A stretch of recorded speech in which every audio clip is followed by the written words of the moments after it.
ইদানিংকালে office work কিংবা স্টুডেন্টদের ইউনিভার্সিটিতে ফ্লেক্স করা বা মিডিয়া কনজাম্পশন এই জন্য যেই টাইপের ল্যাপটপ দরকার এই মার্কেটে কম্পিটিশন অনেক আছে, কিন্তু এই প্রাইস রেঞ্জের যে মেজর প্রবলেমগুলো আছে, এক, display better, bigger, colour accuracy nice, জোস, কুল এবং সেই সাথে লম্বা ব্যাটারি ব্যাকআপ, এই প্রবলেমগুলো একমাত্র অ্যাপেলে ম্যাকবুক এয়ার ছাড়া আর কাউকে আমরা সলভ করতে দেখি নাই। তো এই জায়গায় উইন্ডোজ ল্যাপটপ কোম্পানিগুলোর পক্ষ থেকে এমন একজন দায়িত্ব নিছে যে দায়িত্বটা না নিলেই আমরা খুশি হইতাম। ACC from Walton. এই ল্যাপটপটার দাম হচ্ছে ৮৫,৫০০ টাকা, কিন্তু এই মুহূর্তে এটা প্রিবুক চলতেছে। যারা প্রিবুক করবেন তারা কিনতে পারবেন ৮১,৭৫০ টাকায়, এবং এই মুহূর্তে এটা প্রিবুকে আপনাকে 0 টাকা খরচ করতে হবে। এখন 0 টাকা অনেকে ওয়ালটনকে দিতে চান না, but this is ACC. Walton claim করতেছে দিস ইজ গেম চেঞ্জার। আসলে গেম চেঞ্জ করতে পারে কিনা সেটা নিয়ে বিস্তারিত কথা হবে। আপনাদের সাথে আছে আমি অরুণ। আপনারা দেখছেন ল্যাপটপ বিল্ডার বাংলাদেশ।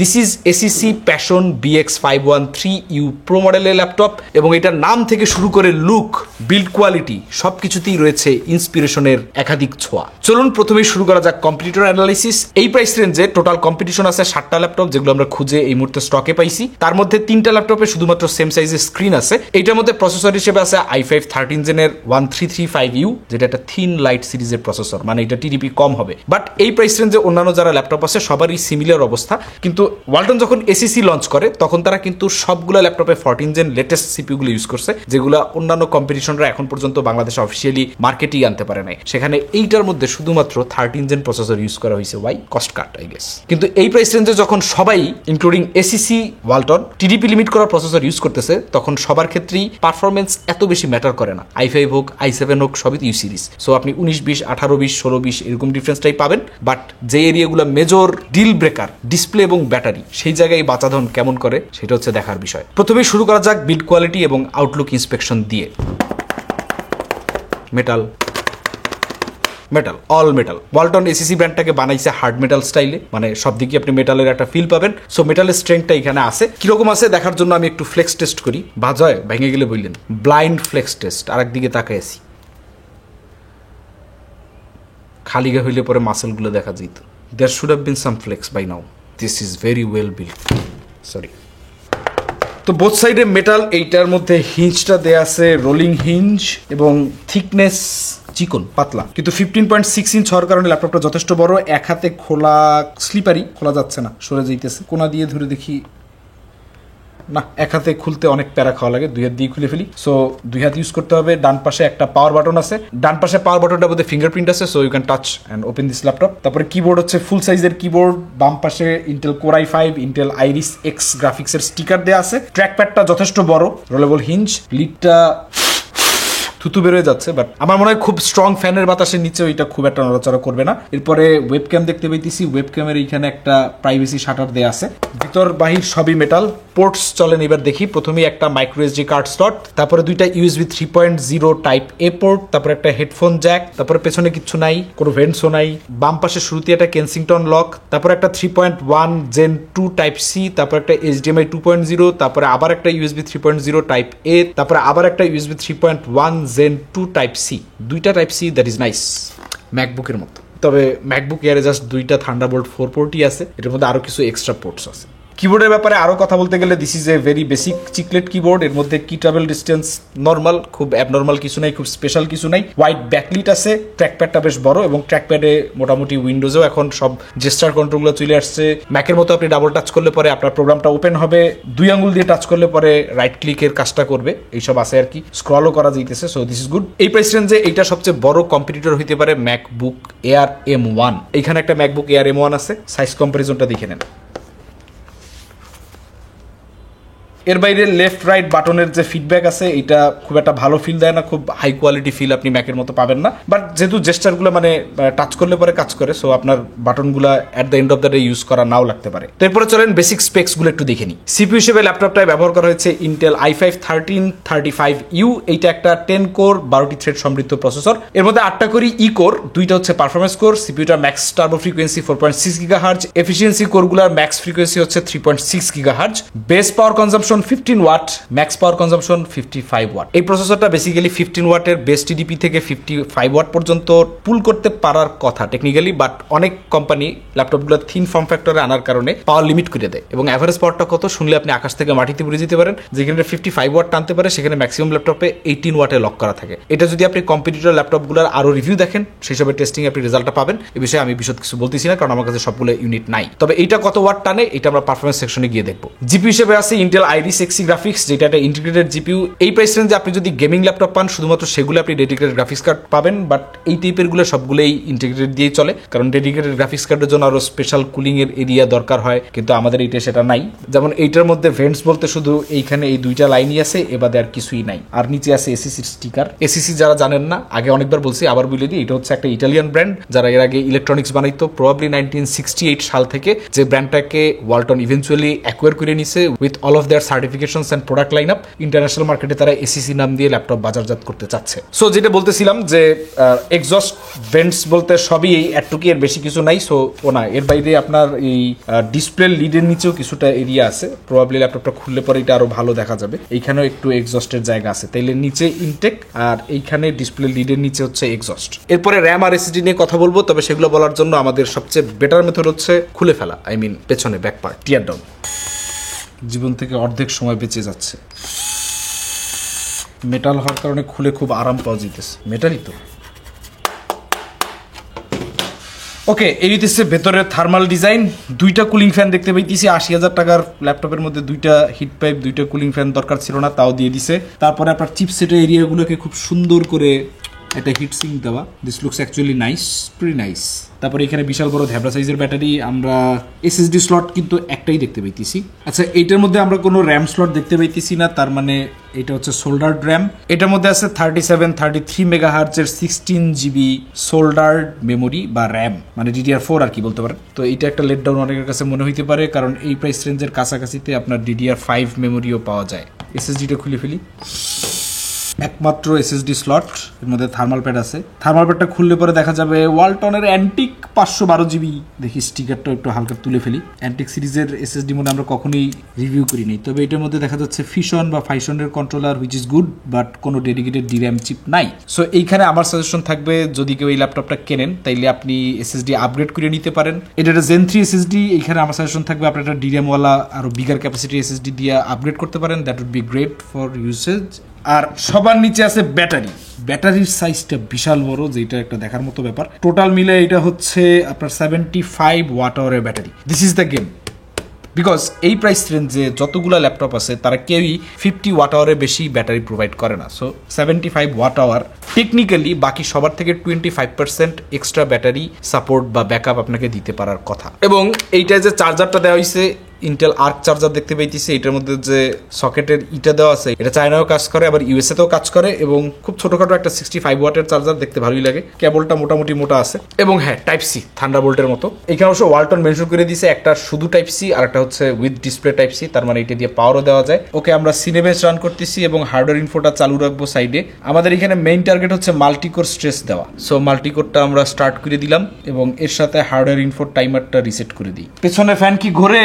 না, ঘোরে না। প্রবাবলি শীতকালে পেছনে ব্যাকপার্ট খুলে রাখছি, এই কারণে সে এমনি ঠান্ডা হইতেছে, খুব একটা প্যারা খাচ্ছে না। এইবার ঘোরা শুরু হয়েছে। এইবার আমরা এই সুযোগে প্রথমেই একটু এয়ার ফ্লো ডাইনামিকটা চেক করব। সামনে ল্যাপটপের ডিসপ্লের নিচে ওইখান থেকে ধোঁয়াটা বেরোইতেছে। সো আমার মনে হয় মোটামুটি বুঝতে পারছেন, সাইডে কোনো এক্সস্ট নেই, শুধুমাত্র নিচে। এবার আমরা ল্যাপটপের স্ক্রিনে ফেরত যাই, গিয়ে একটু হার্ডওয়্যার ইনফোর মধ্যে দেখি যে এখানে পারফরমেন্স স্কোরের কি অবস্থা। সিপিইউটা আমরা দেখতে পাইতেছি কোর ক্লক 2500-র আশেপাশে ঘোরাঘুরি করতেছে। ম্যাক্সিমাম হিট করছিল 3890, অ্যাভারেজ আছে 2500 মেগাহার্জ। আচ্ছা, এবার টেম্পারেচার যদি আমরা দেখি, যদিও শীতকাল এবং ব্যাকপার্ট খোলা, টেম্পারেচার কিন্তু ম্যাক্স আমরা সিপিইউ প্যাকেজে 76 এর বেশি দেখিনি। সিপিইউ প্যাকেজে আমরা 91 হিট করতে দেখছি, 91, কিন্তু অ্যাভারেজ কিন্তু 73-র আশেপাশে। আচ্ছা, আমাদের সিনেবেঞ্চ মনে হয় শেষ। সিনেবেঞ্চে গিয়ে আমরা স্কোরটা দেখে নিই। সিনেবেঞ্চে আমরা 8454 পয়েন্ট পাইছি, যেখানে 1335U অনেক কোম্পানির ল্যাপটপে আপনি 5000-এর বেশি পয়েন্ট পাবেন না। তো আমরা আবার একবার রান করতেছি যাতে আমরা পাওয়ার ড্রটা দেখতে পারি যে কি পরিমাণ পাওয়ার এই সিপিইউটা ড্র করতেছে, এটা দেখা একটু জরুরি। ওকে, পুনরায় হিট করা হয়েছে, আমরা হার্ডওয়্যার ইনফোটা রিসেট করে দিই। সিনেবেঞ্চ চলতেছে। সিপিইউ প্যাকেজ পাওয়ার ড্র আমরা দেখতে পাইতেছি ম্যাক্স 33 ওয়াট, এভারেজ 25 ওয়াট, তার মানে এটা ভালো পরিমাণই পাওয়ার টানে। ওকে, আমরা মোটামুটি আমাদের সিপিইউর পারফরমেন্স পাই গেছি। সো দ্যাট ওয়াজ দ্যাট, মানে TDP wise this is pretty good, মানে 33 ওয়াট ম্যাক্সিমাম। এবং এরপর একটু থ্রটল করবে, কারণ যেহেতু এটা চিকন ল্যাপটপ, তেমন থার্মাল অপশনস নাই। সো তারপর একটু থ্রটল করে এটা 25 ওয়াট যদি অ্যাভারেজ থাকে, that is still much better compare to other 18 watt same CPUs that is being used in other laptops. Anyway, এরপরে এটার মেইন পার্ট ডিসপ্লে টেস্টে আমরা চলে যাই, যেটা নিয়ে আমরা সবাই অনেক বেশি অ্যান্টিসিপেশন নিয়ে অপেক্ষা করতেছি যে is this display any better compare to its competitors. Typically এই প্রাইস রেঞ্জে আমরা দেখি এসআরজিবি কভারেজ থাকে অ্যারাউন্ড 60 থেকে 75, এনটিএসসির অবস্থা যাতা 50%-এর নিচে থাকে, কিন্তু ওয়ালটন ক্লেম করতেছে এই ডিসপ্লেটা নাকি 100% এসআরজিবি কভারেজ দিতে পারে। ওয়েল, ওয়ালটন তাদের মনিটরে কালার গামুট, কালার অ্যাকুরেসি অনেকখানি ইমপ্রুভ করছে, বাকি সব নিয়ে যাই আলোচনা থাকুক না কেন। এখন সেই সেম টেকনিক তারা ল্যাপটপে অ্যাপ্লাই করতেছি কিনা, করে কি আউটপুট বাইর করতে পারতেছি কিনা সেটা একটা টেস্ট হয়ে যাবে। চলেন দেখি 100% এসআরজিবি আমরা হিট করতে পারি কিনা। বাই দ্য ওয়ে, অনেকক্ষণ যাবত বলতেছিলাম যে এটা 15.6, অ্যাকচুয়ালি দিস ইজ 16 ইঞ্চের একটা ল্যাপটপ, মানে 16 ইঞ্চের ডিসপ্লে আপনি পাইতেছেন। এর সাথে সাথে এইটা কিন্তু 2.5K রেজলিউশন, তার মানে এই প্রাইস রেঞ্জে আমরা সব দেখি 1080p বেসিক যে ফুল এইচডি আছে সেই রেজলিউশন ডিসপ্লে, কিন্তু সামহাউ তারা দিয়ে দিছে 2.5K ডিসপ্লে। এটা একটা 2.5K আইপিএস ডিসপ্লে, যেটার মধ্যে গোস্টিং মোটামুটি আছে, কারণ এটা আসলে গেমিং এর জন্য ওইভাবে বানানো হয় নাই। ব্লিডও হালকা আমরা দেখতে পাই, তবে কম। উপরে বাম দিকে একটু দেখি এবং ডানে কিছুটা আছে, যেটা এই বাজেটে খুব নরমাল, খুব রেয়ার কিছু না। গ্লেয়ার আসলে নাই বললেই চলে। এটা একটা গ্লসি ডিসপ্লে, সো চকচক করারই কথা। চলেন এবার দেখা যাক অ্যাকচুয়াল কালার টেস্টে কি রেজাল্ট আসে। ওকে, আমরা এখন আছি কালার গামুট টেস্টে, কিন্তু আমাদের প্রত্যেকটা ইন্ডিভিজুয়াল ডিভাইসের জন্য ক্যালম্যানের পোর্ট্রেট ডিসপ্লের লাইসেন্স কেনা পসিবল না, কারণ এর দাম কত আপনারা অনেকেই জানেন। সো আমরা কি করছি, আমাদের মেইন মনিটর টিমের যে টেস্ট সিস্টেম আছে ওইটা থেকে আলট্রাভিউয়ার না এনিডেস্ক দিয়ে এটা কানেক্ট করছি। আর ডিসপ্লে সেটিংটা আমরা আইপিএস ডিসপ্লে দিছি, বিকজ এটার মধ্যে একটা আইপিএস প্যানেল ইউজ করা হইতেছে। এবং আরেকটা ঝামেলা আছে, এটার মধ্যে লোকাল ডিমিং আছে। লোকাল ডিমিং এর কারণে যখন আমরা ব্ল্যাক বা এরকম গ্রে ব্যাকগ্রাউন্ডের কিছু দেখি, তখন এটার ব্রাইটনেসটা অটোমেটিক্যালি একটু কমে আসে, সো দ্যাট আপনার ব্ল্যাক লেভেলটা আরো বেটার থাকে। কিন্তু যখন আমরা হোয়াইট কিছু আমরা দেখি, তখন আবার ব্রাইটনেসটা আমরা ফুললি পাই। যাই হোক, আমরা এখন কালার গামুট টেস্টটা রান করতেছি, আমাদের সেটিং সব কমপ্লিট। ওকে, আমাদের টেস্ট শেষ। এবার আমরা টেস্টের রেজাল্ট গুলো দেখবো। আমরা এইখানে এসআরজিবি কভারেজ পাইছি 97.8%, অ্যাডোবি আরজিবি আমরা 75.5% পাইছি, ডিসিআই P3 হচ্ছে 75.8%, আর এনটিএসসি হচ্ছে 71.2%। এখানে 1% আপনার যান্ত্রিক ত্রুটি থাকতে পারে, দ্যাটস অল রাইট। ওকে, আমাদের ডেল্টাই টেস্ট শেষ, এবার স্কোর দেখার পালা। এভারেজ ডেল্টাই ভ্যালু আমরা পাইছি 1.13, that is pretty solid. Max হচ্ছে 2.07। আচ্ছা, আমরা যদি স্পাইডারের সাথে কম্পেয়ার করি, 12টা কালারে আমরা চলে আসি, যেখানে দেখেন 12টা শেড আছে, তাহলে কিন্তু আমাদের স্কোর আরেকটু বাইরে 1.24 হইতেছে, which is also pretty good. Max কিন্তু আমরা ওই 2.07ই পাইতেছি। সো আপনি ধরে রাখেন যে 1.2 থেকে 2.07 এর মাঝামাঝি ডেল্টা ভ্যালুটা বিলং করতেছে, যেটা অবভিয়াসলি ওয়ালটন ক্লেম করতেছিল তারা 100% এসআরজিবি হিট করতে পারবে, কিন্তু পারে নাই, 97.8%। কিন্তু 97.8% for a laptop that is priced around 80,000 টাকা, এবং আবার 71% এনটিএসসি, এইটা এর আগে আমরা দেখিনি। এই প্রাইস রেঞ্জে এনটিএসসি লেভেলটা কত থাকে, যারা রেগুলার ল্যাপটপের রিভিউ দেখেন জানেন, 50 নিচে, 45, 48, 49। সেখানে 71% এনটিএসসি এবং 97% sRGB, it's pretty high numbers.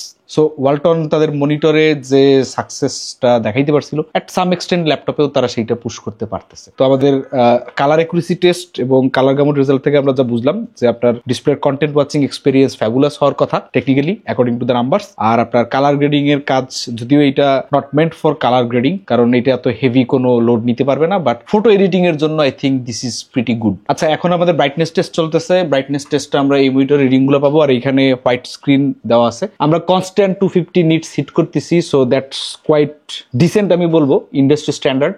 খুব স্পেশাল কিছু না, আবার স্ট্যান্ডার্ড থেকে একটু বেটারই আছে, 250 nits plus, that's not bad. Desktop গ্রেডের মনিটর গুলো এই লেভেলেই বিলং করে। ওকে, এবার আমরা ফটোশপের মধ্যে একটা পিএইচডি টেক্সট ডিজাইন নিছি ডাউনলোড করে ফ্রিপিক থেকে। এটার মধ্যে বেশ কিছু লেয়ার আছে এবং বেশ ভালো পরিমাণের জটিল টেক্সট ইফেক্ট আছে। আমরা এখন এইটার টেক্সটটা চেঞ্জ করব। দিস টেক্সট টাইম ইফেক্টটা আছে, ফন্টটা নাই। সেম ফন্টটা থাকলে ভালোই তো, যাক আমি আর একটু বোল্ড একটা ফন্ট দিই। ওকে, মোটামুটি ডিসেন্ট, খুব বেশি ল্যাগ বা মানে স্লো মনে হচ্ছে না। তবে আপনি যখন এটার মধ্যে ওয়েব ডিজাইন করবেন, যদি আপনার পেজটায় অনেক ডিজাইন এলিমেন্টস থাকে, প্রচুর লেয়ার্স থাকে, ডেফিনেটলি এর থেকে স্লোয়ার হবে। বাট যারা গ্রাফিক্সের কাজ করেন, এই টেস্ট দেখে আর কি কিছুটা আইডিয়া করতে পারবেন যে অ্যাকচুয়াল পারফরমেন্সটা কোন লেভেলের আপনি এক্সপেক্ট করতে পারেন। এই তো আমাদের মোটামুটি ফটোশপ এক্সপিরিয়েন্স করা হয়ে গেল। আমরা শুরু করতেছি আমাদের এক্সটেন্সিভ ব্যাটারি টেস্ট। 2:37 আমরা 0% থেকে শুরু করছি এবং এটা 100% চার্জ হইতে আমাদের সময় লাগছে 3 ঘন্টা 9 মিনিট। 5:44 এটা 100% fully charged with the 65 watt adapter provided আর 75 ওয়াটের ব্যাটারি। সো আপনারা ক্যালকুলেট করে নিন পোষায় কি না পোষায়। এরপরে আমরা এই ব্যাটারিটা ড্রেইন করব। ড্রেইন করার জন্য আমরা যথেষ্ট প্যারা খাইছি, কারণ ব্যাটারি ড্রেইন টেস্ট করার জন্য অ্যাকচুয়ালি আপনার লাইফ থেকে এই টাইমটারে ড্রেইন করে দিতে হয়। 5:44 ফুল চার্জ হওয়ার পরে আমরা ড্রেইনিং শুরু করি। আপনার প্রথমে 30 মিনিটের একটা সিনেবেঞ্চ স্ট্রেস টেস্ট দেই, দেওয়ার পরে আমরা 22% চার্জ এটা ড্রপ করায় 78%-এ নিয়ে আসি। এরপরে আমরা এটার মধ্যে আপনার ইউটিউবের ভিডিও দেখার পাশাপাশি ব্রাউজিং করছি, প্রিমিয়ার প্রোতে ঘাটাঘাটি করছি কিছুক্ষণ, এক্সপোর্ট দেয়া, তারপরে ক্যালম্যান দিয়ে অনেকক্ষণ যুদ্ধ বিগ্রহ করছি, এনিডেস্ক দিয়া। তারপরে এখন বাজে হইতেছে 9:41। 9:41 সময়ও আমাদের ব্যাটারি আছে স্টিল 23% লেফট। এখন এইটা ড্রেইন করার জন্য আমি স্ট্রেস টেস্ট মারতেছি, দেখি কত দ্রুত শেষ করা যায়। ওকে, 9:53 14% আছে, 16 মিনিট ব্যাকগ্রাউন্ডে সিনেবেঞ্চ চলতেছে। চলেন এবার আমরা একটু গ্রাফটা মনিটর করি। গ্রাফের মধ্যে আমরা দেখতে পাইতেছি 4টার সময় 81% ছিল এই যে চার্জিং পিরিয়ড গুলা। 5টার দিকে আমরা ড্রেইন শুরু করছি, এই ড্রেইন পিরিয়ড গুলো আমরা দেখতে পাইতেছি। ড্রেইন পিরিয়ডে স্ক্রিন অন ছিল 6 ঘন্টা 40 মিনিট, স্ক্রিন অফ ছিল 50 মিনিট, স্লিপ ছিল 17 মিনিট। এটা মনে হয় টোটাল 24 আওয়ার যাইতেছে। লাস্ট 24 আওয়ার বাদ দিয়ে এর থেকে কাস্টমাইজ করা যাচ্ছে না, জাস্ট আমরা টাইম থেকে দেখি। 5 PM ছিল 95%, 6 PM ছিল 89%, 7 PM ছিল 71%, 8 PM ছিল 52%, 9 PM ছিল 33%। এখন এই ওভারঅল ইউসেজের মধ্যে আসলে 24 ঘন্টারই ডাটা দেখাইতেছে, বাট স্টিল আমরা সবচেয়ে বেশি ইউজ করছি সিনেবেঞ্চ।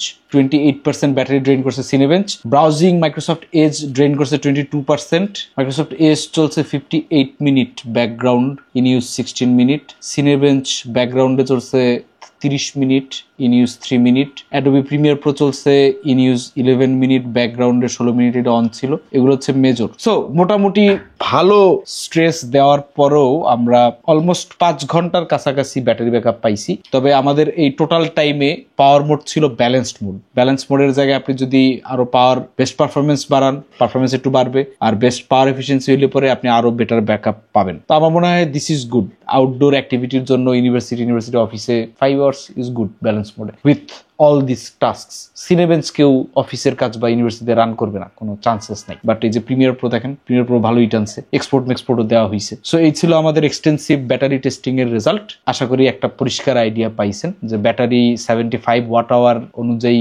বেশ ভালো আমরা ব্যাকআপ পাইতেছি। যদিও অনেক কোম্পানি ক্লেম করে আমি 10 ঘন্টা 12 ঘন্টা দিব, বাস্তবে এগুলো কখনো হয় না, বাস্তবতা এমনই। But this is very good to be honest. এরপরে প্রিমিয়ার প্রো টেস্ট, এটার মধ্যে আমরা আমাদের এসআর নিট্রো 5 এর যে ফেস ক্যামটা ছিল এটা লোড করছি এরোল। তো এটা 8K একটা ফুটেজ, যেটা Q5 এ রেকর্ড করা। Q5 এ আমরা বিটরেট পাই হচ্ছে অ্যারাউন্ড 600 to 650।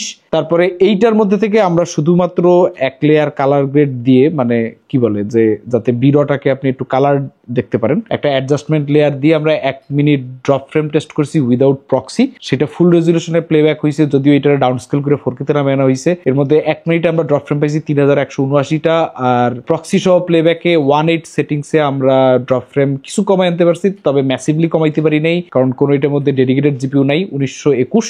আর এইটার 1 মিনিট যখন আমরা এক্সপোর্ট দেই তখন 5 মিনিট 20 সেকেন্ডে এক্সপোর্টটা শেষ হয়। তবে মাথায় রাখবেন এইটার মধ্যে একটা অ্যাডজাস্টমেন্ট লেয়ার ছাড়া আর কিচ্ছু নেই, কোনো এফেক্ট নাই, কোনো স্পিড ড্রপ নাই, বা কোনো zoom in zoom out transition কিচ্ছু নাই, একদম খালি একটা ফুটেজ। সো এটা ভিডিও এডিট করতে গেলে মানে আমাদের লেভেলের ফুটেজ দিয়ে আপনি মরে যাবেন ফর শিওর, বাট টিপি এডিটিং ঠেলে ঠুলে চালাই নিতে পারবেন যদি খুব অ্যাডভান্সড এডিটর না হন। তবে এই প্রাইস রেঞ্জে আসলে এর থেকে বেটার কিছু পাওয়াও খুব ডিফিকাল্ট। ডেডিকেটেড জিপিইউ সহ ল্যাপটপ আসলে এই প্রাইসে এখন আসে না, যদি একসময় আসতো। সে স্বর্ণযুগের কথা আমরা এখন ভুলে যাই ভালো। ফাইনাল থটস, এখন যদি এই ল্যাপটপের লোগোটা আমরা ঢেকে ফেলি এবং ব্র্যান্ড নেমটা আপনাকে না বলি, খালি পারফরমেন্স স্কোর, স্পেক্স, প্রাইস এইগুলো দিই, তাইলে নিঃসন্দেহে এই প্রাইস রেঞ্জে আপনারা সবাই দৌড় বেঁধে লাইন দিয়ে এই ল্যাপটপটাই কিনবেন, কারণ this is absolutely better compare to its competitions. But এটা খোলার পরে মেবি কেউ কিনবেন, কেউ নাও কিনতে পারেন। কেনা না কেনা আপনাদের ব্যাপার, আমাদের কাছে হচ্ছে টেস্ট করা, আমরা টেস্ট করলাম এই আর কি। তবে হ্যাঁ,